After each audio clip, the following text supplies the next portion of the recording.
పరిశుద్ధమైన నామంలో మీ అందరికీ వందనములు. ఈరోజు మనం పునీత ఇసిడోర్ గారి గురించి తెలుసుకునేందుకు ప్రయత్నం చేద్దాం. ఇసిడోర్ అనగా దేవుని వరం అని అర్థం. వీరు స్పెయిన్ దేశంలోని మాడ్రిడ్ పట్టణంలో ఒక పేద క్రైస్తవ కుటుంబంలో 1070వ సంవత్సరంలో జన్మించారు. జాన్ ది వర్గస్ అనేవారి దగ్గర వ్యవసాయ పని చేయుటకు చేరారు. వీరు కష్టజీవి. రైతుగా పనిచేస్తూ కూడా పని మధ్యలో ప్రార్థనను మర్చిపోలేదు. ప్రతి దినము మందిరమునకు వెళ్ళి వీరు ప్రార్థన చేసేవారు.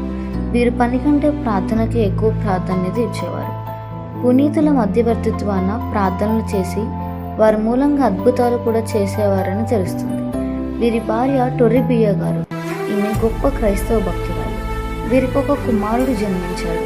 కానీ దైవ చిత్తం కారణంగా అకస్మాత్తుగా ఆ బాలుడు మరణించడంతో వారు దుఃఖంతో కృంగిపోయారు. అప్పటి నుంచి వారి సంసార జీవితాన్ని విడిచిపెట్టి వారి జీవితాన్ని